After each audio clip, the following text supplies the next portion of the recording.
But in a best-of-5, Game 1 can sometimes be the most important game. Oh yeah, especially when you've been waiting a whole week to play this game. And again, obviously we talked about the last game, all the nightmare scenarios running through your head as a player about how you might lose and be out of the LCS. It's your job you're playing for, basically. And for Mysterious Monkeys losing that first game, it's rough because actually it was pretty one-sided in favor of NIP once they started getting some of those leads. Now, Monkeys did pick red side, potentially to try and get last pick for Kikis up in that top lane. So far, we're right back at the ban 80 carry type train. And the Gnar ban actually coming out from NIP as well, so maybe they're thinking that Kikis would go for a more carry-orientated top laner rather than just a pure tank. Definitely possible. Gnar is a great blind pick. Prophet and NIP probably not feeling confident enough in executing some of the different counters against it. NIP should aim to just get, again, a composition that can team fight. It was definitely easier for them to actually play out the game compared to what we saw last week against Giants for Ninjas in Pyjamas. I like the Jarvan pickup. Shook had a fine performance, and more importantly, it's just a guaranteed engage tool. Gets you right into that backline, means that you can set up these fights pretty easily. We do see the Rakan ban coming out for the Mysterious Monkeys, so they don't want to have to deal with Sprattel on that. But Sprattel's shown us a good Alistar across the course of the split, shown us that his Thresh can be quite strong as well, so there's still a bunch of different options. Yeah, the Rakan ban is still a little bit interesting. With Xayah already moved on NIP side, I don't think you need to be that scared of it, but fair enough. They do respect it from Sprattel's side. Alistar could be a big pick in this series. Again, offers the same team fighting presence we saw before. And it will get locked in here for the Monkeys. So, NIP, I'm smelling the Taric. I will keep saying that until I see people pick more Taric, because I love him in these fights, especially when you have a Jarvan who can dive in and you can kind of connect it with him. But there's still lady carries, also supports like Tam Kench and Braum. I think Thresh especially, actually, when you've got a pick comp that we saw NIP sort of play in the last one, lots of ultimates combining up. It is going to be the Morgana instead, so we're both entirely wrong, Deficio.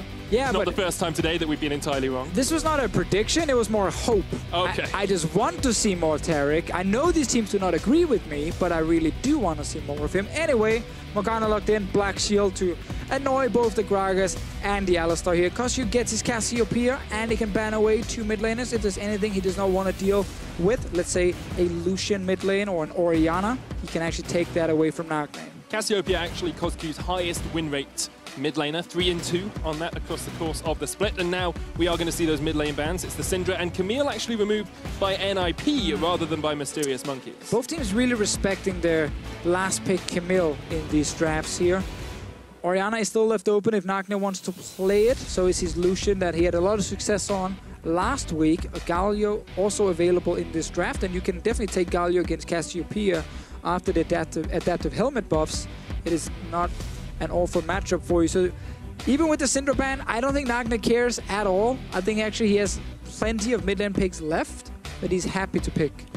And then I think our eyes have to turn to the top lane as well, because this Gragas could be top 4 Kikis, Amazing could take it into the jungle as well. And Mysterious Monkeys do have that top lane counter as their final pick if they want to keep it.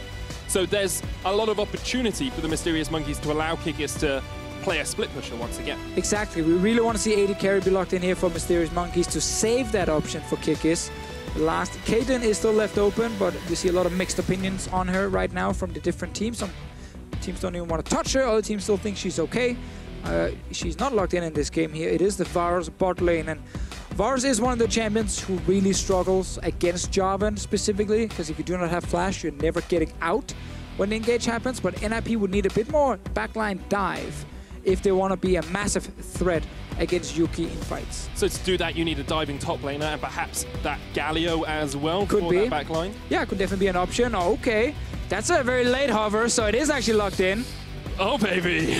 Okay, I love Azir as a champion because I don't play mid lane. I know a lot of mid lane mains who hate Azir as a champion. Azir is picked right here because one of the weaknesses... Ooh, okay, this is actually juicy. I saw a little bit of this over in the LPL with their Ardent Sensor Ivern, but sadly, we do not get it this time around. We do get Prophet, though, getting his Renekton, but there's Azir. One of the counters to Cassiopeia is very long range, because she relies on 700 range with a Twin Fang to deal DPS. She can't really move around a lot in fights effectively. There is a lot of long range abilities with Ashe volley, bindings from Morgana, and of course the soldiers hitting from an Azir. And you can use your wall effectively to set up ganks against Cassiopeia. It's going to be a top lane tank once again for Kikis, so we'll have to see how effective he is in this game. The Galio into Renekton matchup, not one we've seen too commonly recently. No, exactly. It's actually quite interesting with Kikis' choices here, even when he has counter picks, but it is a Renekton being locked in on the side of NIP and with a Jarvan jungle, so there's quite a lot of threat against Kikis, and that's why some top laners are happy to say, I'm going to grab a tank. I know the laning phase is going to suck, but my only job is try and stay alive, and I will be more useful in the late game than the Renekton you are playing against. We've seen the Mysterious Monkeys play for the late game before. Just saying. Is that what this competition is trying to do, though? Because they seem to have a bit of a mismatch with the Varus not being as strong later on into the game.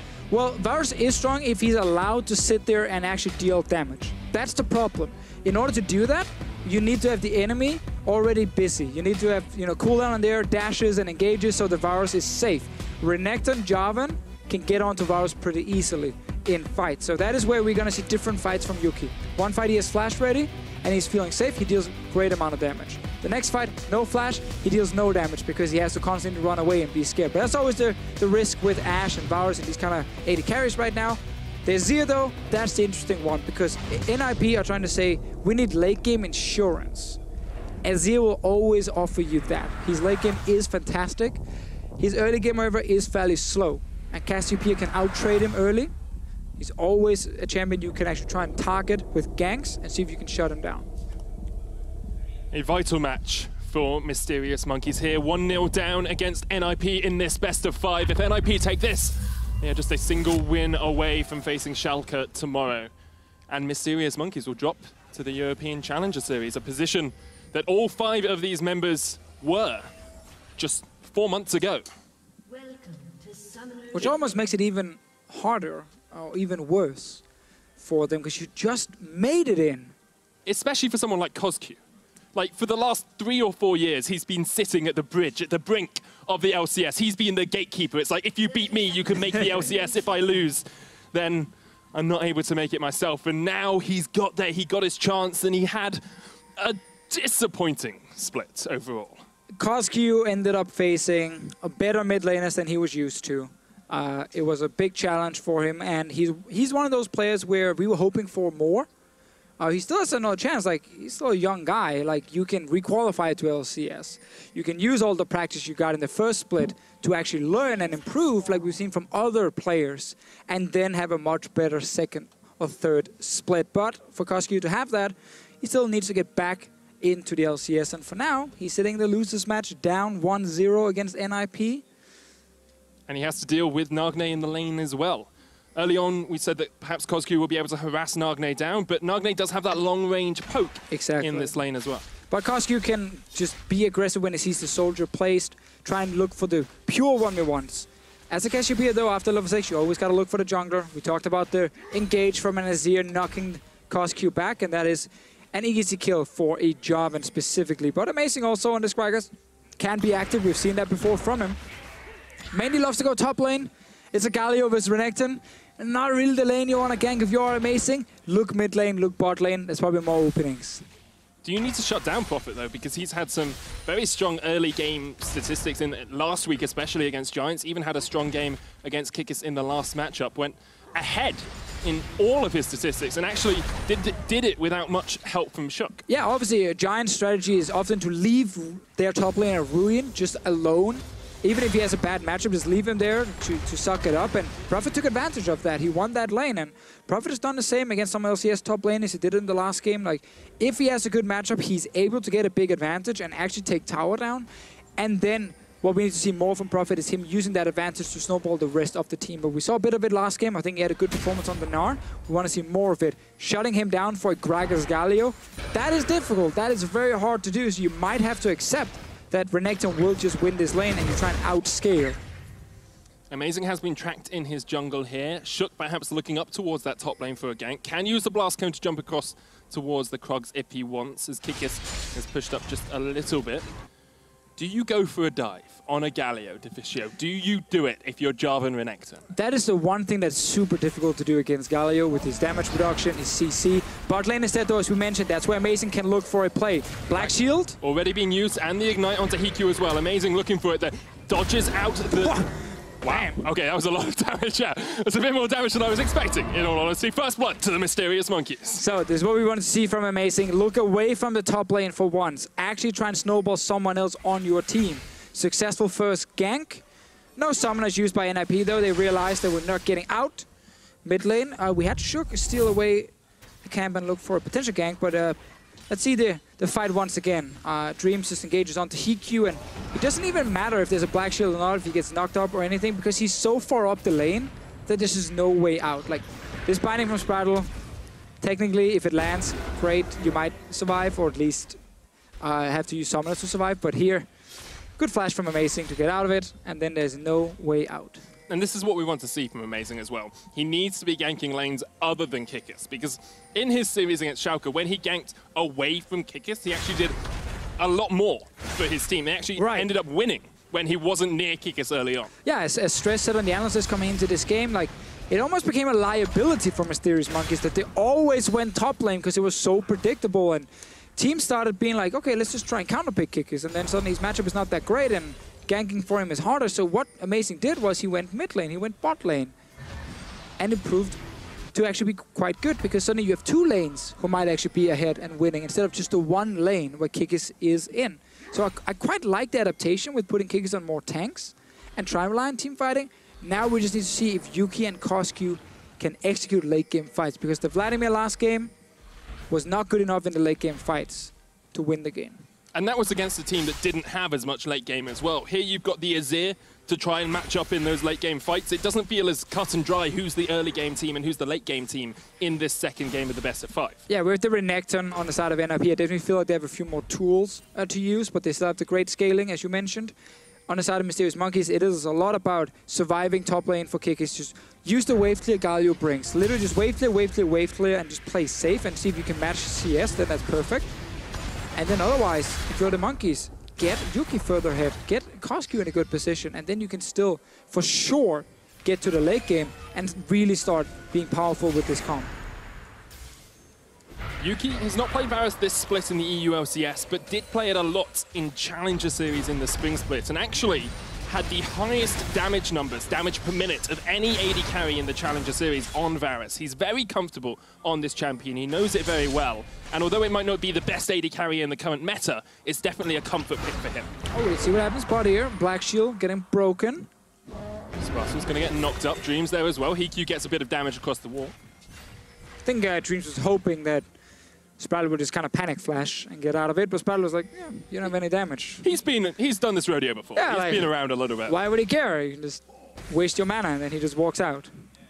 So just looking down across these numbers at the moment, Deficio, my eye is drawn to the jungle matchup, because at the moment, HeaQ has almost a 30 CS advantage over Amazing. And I know that jungle CS is not the best indicator of who's ahead and who's doing well, but it seems like quite a gargantuan margin for HeaQ to be ahead.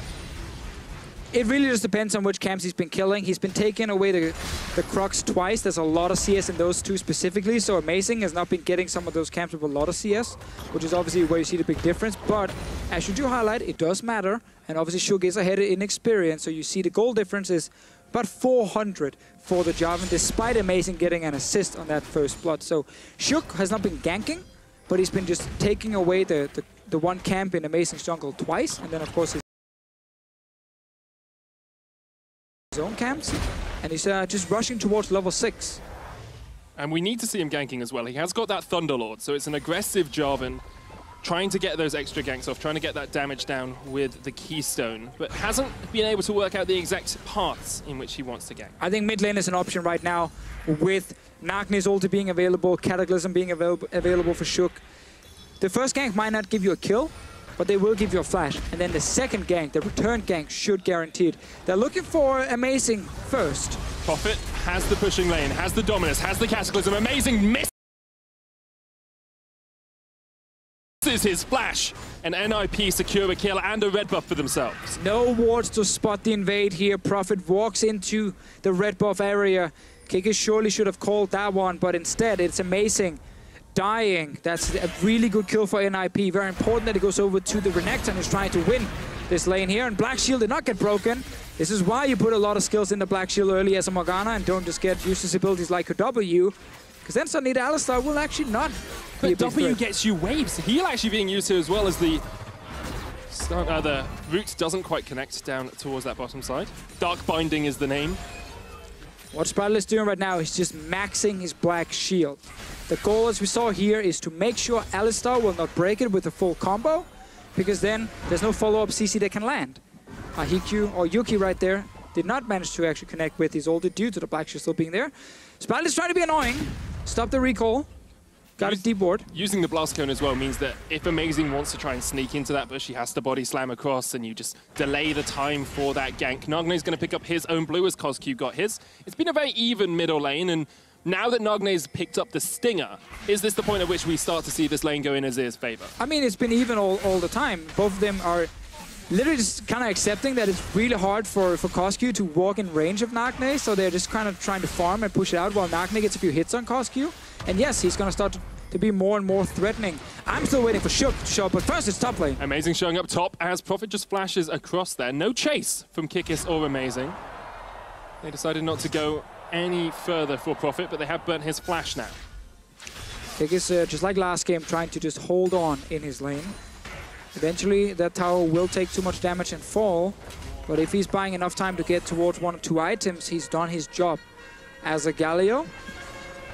And in the last game, NIP really did their job in terms of playing their composition to its strengths. Although it took them a little bit longer to get there, they were outputting more damage per minute than Mysterious Monkeys were. You can see Prophet, Nagne, and HeaQ all outmatching their opponents in terms of the damage they did in each minute. Especially Prophet with the Gnar here, as we mentioned, good 1v1 pressure, walk into fights as well. And the thing about bruisers is even Renekton falls in this category here, like,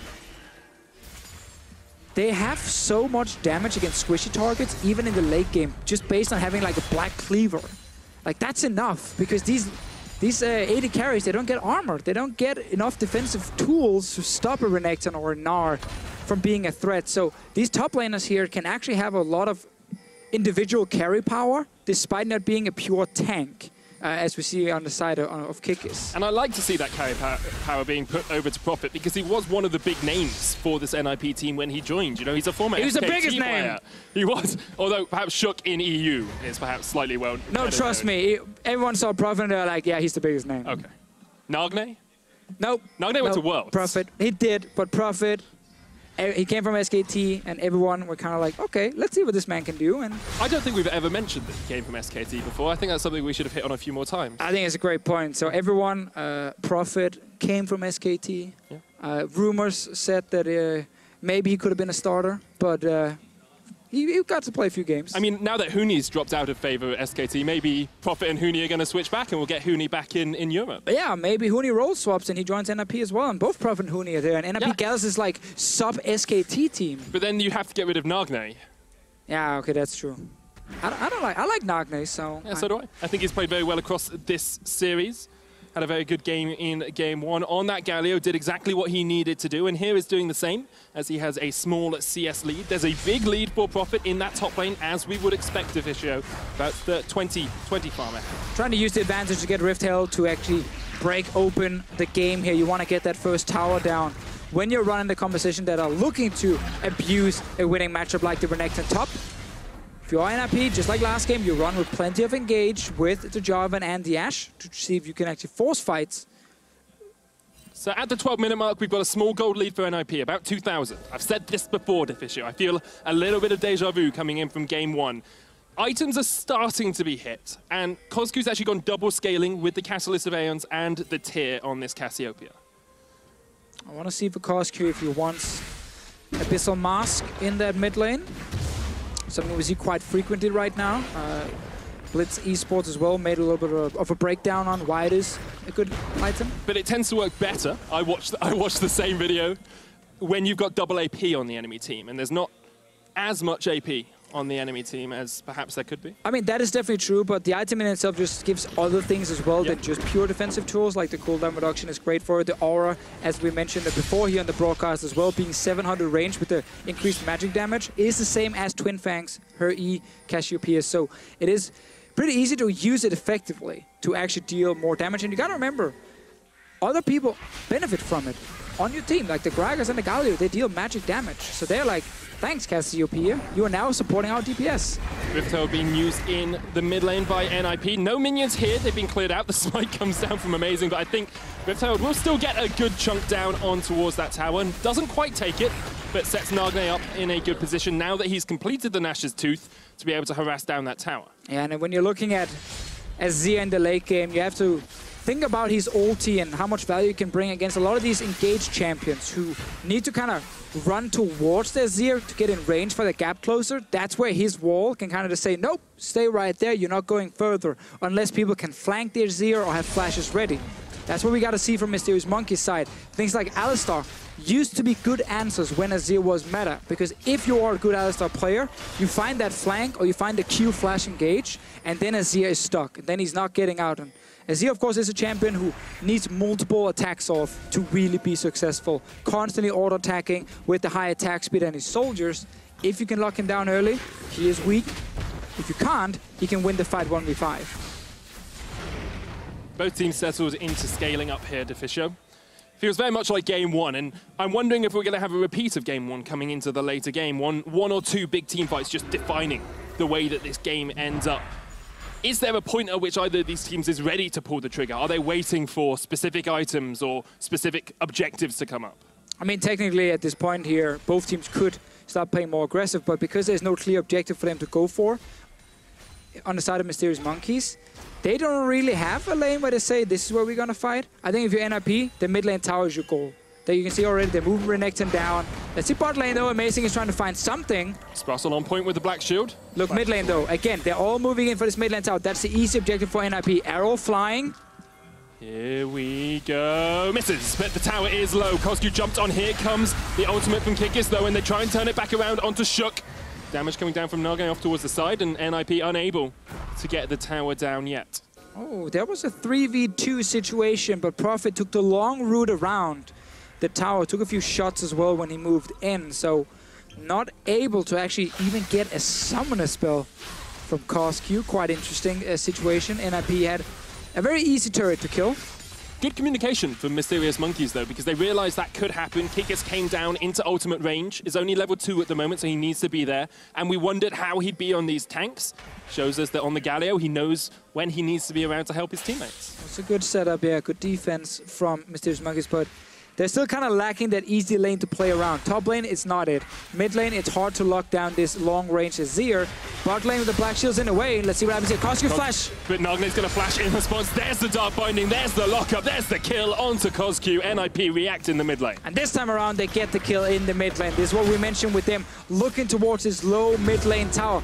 I wanted to see this combo from Nagne earlier. Pair it up with Shook's engage. It's easy to lock down CozQ. NIP are like on a timer. You know when you take a photo or you put up a selfie, Deficio? It's like 3 minutes later, that's when NIP are going to take the photo that we want to see. So just delay everything by about 3 minutes. That's a long timer. That's a very long timer. Very specific with the 3 minutes as well. Normally it's like 5 or 10 seconds, but you're right. NIP take their time. Exhaust down onto Yuki. He has the Blade of the Rune King trying to put the damage down. Shook there as well, but now Yuki and Dreams might be a little bit out of position. Teleport coming in from Kikis. Amazing's on his way as well. It's up to HeaQ to put the damage down. Nagne across the wall gets the kill, and Prophet's joined the fight as well. He's teleported in. Dreams trying to get the knock-up, knocks back, but gets taken out. NIP get 2 kills and only lose 1. Oh, it's looking so bad for the Mysterious Monkeys right now. Azia's getting kills in the early game.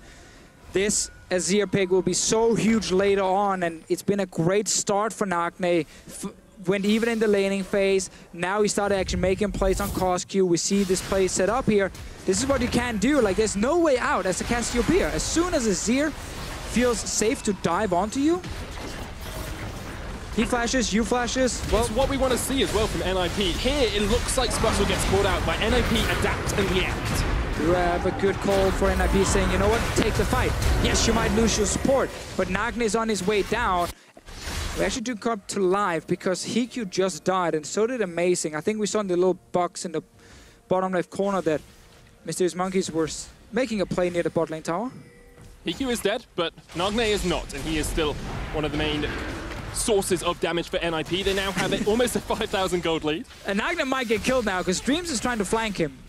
Nagne, no flash, does have the Shreema Shuffle and the Emperor's Divide. CozQ is a miasma there, just not down in time to stop Nagne from getting out. Can you shuffle away as Azir? Because you can flank and drag away as Jarvan. I wonder if it's the same sort of idea. We'll have to see if it happens. We'll have to see if it happens in the show. Do have to see. Dragon eventually gets taken by NIP. It's a Mountain Drake. It's what they would love to have with an Ashe and with an Azir. Get those damage down onto the objectives. Exactly, and Nagne before this was sitting on 3,000 gold. He went back and used it now. So this is what happens in the replay. Prophet actually came down. All 5 of NIP are moving to this bottom lane. I think Amazing realized there's no way out. Takes a kill in return. But it is still a 1-for-1 where, once again, NIP get a kill for one of these big carries they have.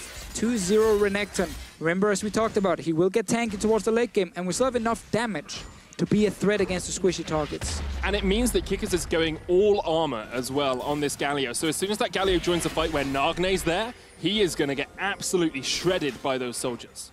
Yeah, the Void Staff coming in this early is actually a little bit surprising because, as you said, there's not a lot of MR build up. Fight in the mid lane though. Explosive cast will knock Nagne back, but he shuffles under the tower. Amazing has not been on his A game yet today, Deficio. He's one of the members of Mysterious Monkeys who was brought in to try and really facilitate them to get off the bottom of the table. Wasn't able to manage that, and now he needs to step up. He's been in 5 promotion tournaments. He's been in this position and won every single time in the past. He needs to help them win today. He's looking for a kill in the mid lane against HeaQ. So is Kikis. Miasma with the ground. HeaQ cataclysms in and then dodges away, and Amazing doesn't land the body slam. Great play by HeaQ. The arrow comes down in between the goalposts, but Nagne is not done. Shreema shuffle back on Amazing into the Dark Binding, into the heroic entrance, and now Kikis has put himself in the midst of NIP, trying to save his buddy, but he's going to fall as well. 2 kills to NIP, and Nagne is rampaging through Mysterious Monkeys. It just feels like every single play from Mysterious Monkeys, it backfires. They can't execute the first setup, and then NIP get time to react. They have enough mobility on their composition to re-engage. HeaQ on this Jarvan is very successful again in the fight, and it's Nagne picking up kills. They're going for a 20-minute Baron. With an Azir who is fed, you can do this. The Baron down, they're going to get it as well. NIP, second Baron of the series, looking to close out this game against the Mysterious Monkeys. Let's see the replay. Amazing and Kikis on the way to try and shut down HeaQ. So CozQ gets the damage off first. Nice little turnaround here from the Jarvan. And then HeaQ is actually doing everything he can to just stay alive. And Kikis never joined the fight. Amazing didn't have ulti ready. And look at the re-engage. There's no flash on the Gragas. Great setup from Nagne again on the Azir. And now it's easy kills. Yeah. When there's only armor on him and Nagne's free hitting from the side, that is very easy for NIP. And it's so much more what we wanted to see from the ninjas in Pyjamas. So much stronger in these team fights, decisive calls, a 7,000 gold lead, 21 minutes in, and fed carries as well, Deficio. And we gotta just talk about the mental part as well. You are sitting here as Mysterious Monkeys. You lose the first game. You couldn't really execute your comp. Second game, you try and make plays. You try and force plays. Bot lane, a lot of engages happen. Never really broke the Black Shield. Only killed Sprattel once. Okay, screw the bot lane. Let's go mid lane then and make some plays. What is this now? We don't get kills here either. Nagne just sits there and takes all the kills for himself and then goes Baron. You break. Like, everything you worked for is not working. And if you're down 2-0 in the losers match in the promotion tournament, it seems almost impossible for you to come back. You need that miracle third game all of a sudden. We've seen them in the past of the show. It's not an impossibility. Reverse sweeps are definitely a thing in League of Legends and can sometimes lead to the greatest resurgences of teams throughout the course of European and League of Legends history. However, the Mysterious Monkeys now are in a point where they have to reset and expect for the next game. You can't really expect to win this game. Even if you get to the late game, you're dealing with an Azir who almost has 3 completed items 22 minutes in. He's got Void Stuff, he's got Nash's Tooth. Yeah. He's 2-0-3. You've got a Renekton who's fed in the side lane. They've still got Baron buff for a minute and a half. Mysterious Monkeys are so far behind in this game that you can only look to game 3. Or you hope that NIP are suddenly getting really sloppy in the way they play, but... They've done it in the past. They have, but with the way Nagne is playing in this game together with HeaQ, it doesn't feel like NIP at all will start slipping up, because it's been a very solid Azir game. Great positioning, good use of ultis we've seen here in the last 10 minutes as well, and as you said there, Mysterious Monkeys, they don't have the late game, because this Azir is the late game insurance that NIP needed. And looking for the top tower as well. 7 kills to 3 up. They have rattled through these turrets with this Baron buff. Still a minute remaining on it, waiting for the next wave. Could go and catch it if they wanted to get it there a bit quicker, but HeaQ wants to go onto CozQ. The arrow comes out and hits onto Yuki instead. CozQ had to flash. And once again, we see a summoner down on that mid lane, Cassiopeia. We're looking at the black shields every single time. Put them on Nagne, give him Ardent Sensor as well, why not? And then you can't engage on the Azir. Look at him, he's just so confident. Step forward, the long range. That's what we wanted to see from NIP, executing their composition. And they're looking for an inhibitor line here. Yeah, this is more what we expected from NIP coming into the promotion tournament. Obviously, they were playing against a great Giants lineup, and Mysterious Monkeys are looking like a weaker version of that. But let's see the fight. Chain of Corruption doesn't connect. HeaQ in the front line, going to jump over the miasma. NIP going to re-engage, though. Here comes the damage from Prophet, the Dominus as well. Amazing knocks back. Here's Kikis, tries to get into the front of the fight, and HeaQ somehow is on the wrong side. He will eventually fall, but 2 members of the Mysterious Monkeys die as well. NIP looking for the re-engage. Yuki has to flash away. Dreams gets taken out. A double for Nagne, and is this the game for NIP? Let's see, 24 minutes in. They still have the Baron buff. Sadly for them, they just killed the first inhib, so no super minions just yet, but they will just say, you know what? We don't want the game just yet. We need more towers down first. Guarantee the win. That's what NIP are going for. I think it is the correct call. They only had the normal minion wave top. HeaQ still with that Baron buff for just a couple of seconds longer. They won't be able to break that second inhibitor, but they have broken the 10,000 gold lead mark. Now 12k ahead, Deficio. And only 25 minutes in. That is a monumental lead for Ninjas in Pyjamas. And they can go back once again. Nagne can spend another 2,500 gold on this Azir. Look at this. Black shield for the Ardent Sensor proc and the protection.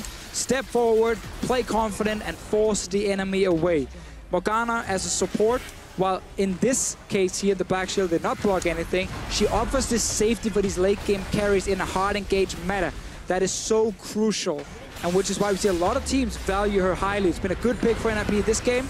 The engage did happen onto HeaQ. He played it safe, and then look at the Renekton damage. Jumps in, flashes onto the squishies. Ton of damage coming in. On the side of Mysterious Monkeys, while they get HeaQ, that's the only thing. Why is he there? Like how he must have gotten knocked back. Yeah, must be an explosive car. I didn't look at either the Gragas or Alistar specifically in the fight here, but they must have gotten onto HeaQ. And you gotta keep in mind, HeaQ right now, he's a support. It's Nagne who's their carry, so he's the one who gets the black shield. HeaQ is just like, guys, I have cooldown reduction, I can land an arrow, is that okay? And it's been working for NIP. He landed a bunch of good arrows in game 1. There actually burnt CozQ's flash with the arrow early on under that first tower. An Ocean Drake now for NIP, perhaps not the best dragon late on, but you'll take it. Redemption and Ardent Sensor finished, and it's not often that you see an Ardent Sensor that works on a mid lane AP mage, but on Azir, it can definitely help out. You just want more and more attack speed. Shoot away with the soldiers. I even want to see Mikhails come in if the game goes that long, just in case, you know, any CC ever do manage to connect. Don't think that game is going to go that long. Arrow comes out, it whiffs. It's the third missed one we've seen this game, but Nagne's pushing down the mid lane. That's an inhibitor tower down, and NIP can group up mid. They're going to catch out Amazing off towards the side. He tries to knock up HeaQ, won't be able to do it. As Shurima shuffle across the wall. Nagne just pushing through the damage onto the Mysterious Monkeys.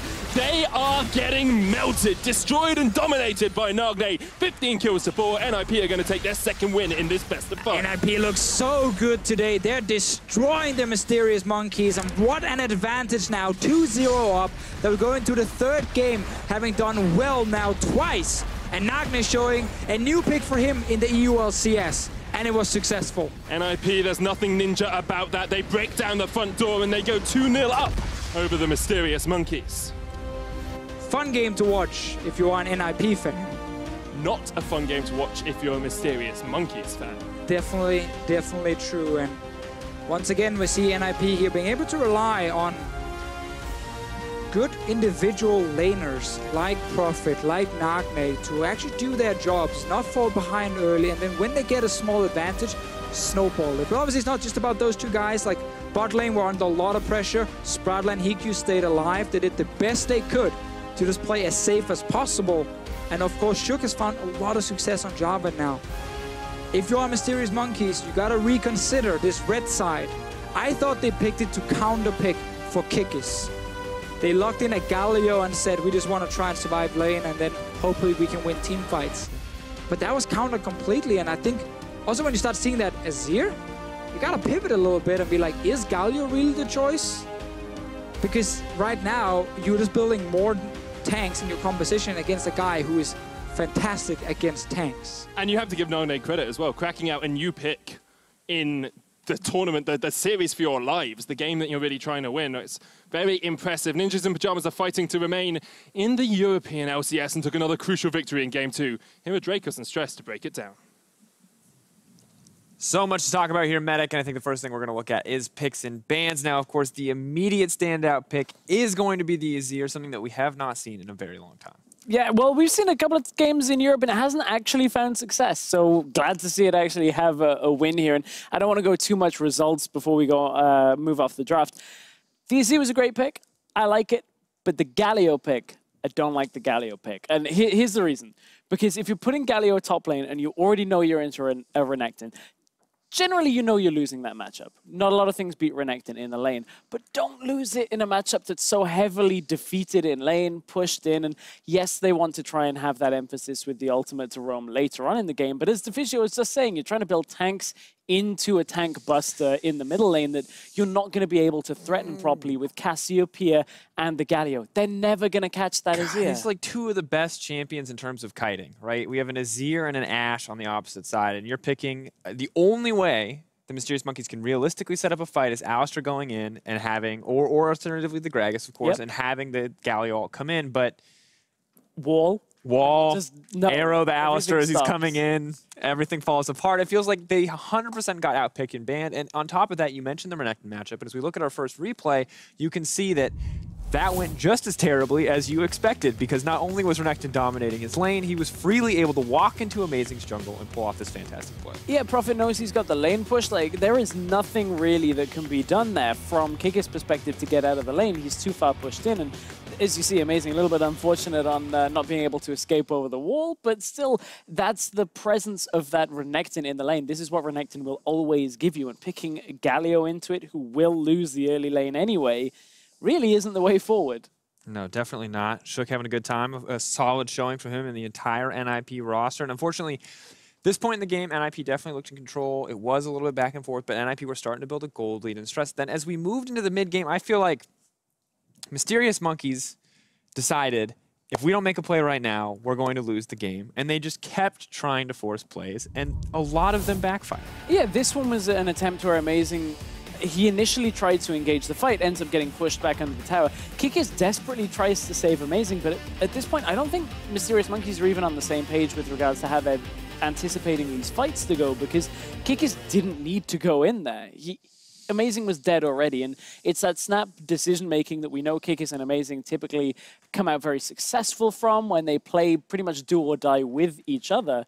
Again, this time Amazing's caught under a mid-tower with 3 or 4 people around him from the enemy team. Like, these kind of ultimates being used just undid everything Mysterious Monkeys wanted to do with their composition, because they couldn't do anything from behind. And at that point, right, that's the play that ultimately gets NIP Baron. Baron starts to snowball, and looking at this game, right, we talked a lot about, you know, hey, maybe Amazing should take his sights off top lane, but Amazing not ganking top lane is not the same as Kikis being set up for failure from Champion Select. And I feel like, yes, you should be willing to put him on a tank, but you need to be putting him on a tank that is okay losing the lane, that is still going to be relevant. And that, when you're against a Renekton and you're building a tank that wants to stack magic resist and you're building art, like, nothing about this clicks for me. It doesn't line up. That's the thing. If you're going to draft a tank, if Galio is even a possibility in your draft, ban Renekton. Just ban it. Like, get it out of there. Don't let them pick the lane-dominant champion if you don't have something prepared for it. Personally, I just feel like we should never, ever see Galio in the top lane. He does not ascend. He cannot alt-bottom from top lane. He can only go mid if he's playing in the top lane. It doesn't look good. But as much as we're talking about top lane, Azir still was the absolute king of this game. And as we look at this last play I had some very strong feelings that I won't repeat about Nagne destroying this team fight, but you can just see how powerful this pick is. Oh, just beautiful play from Nagne. Goes from Lord of the Pit to Emperor of the Rift at this point on the Azir. Just destroys Mysterious Monkeys. Just the crowd control, the damage that comes out of Azir. Like, as soon as he gets past the 2 to 3 item point, that point he has to Rylai's as well. It's overkill. Nobody ever gets away, but just that tank shredder, that is why Azir is an option for tanks. God, 42.6% of his team's damage. That's a very large number, folks. He did 2.5 people worth of damage as a single person. So that surprises me. But aside from that, I'm wondering what went wrong with CozQ in the mid lane moving forward, that Azir was allowed to just sit in lane and go even on farm and was never really contested in the mid lane. And I'm starting to wonder.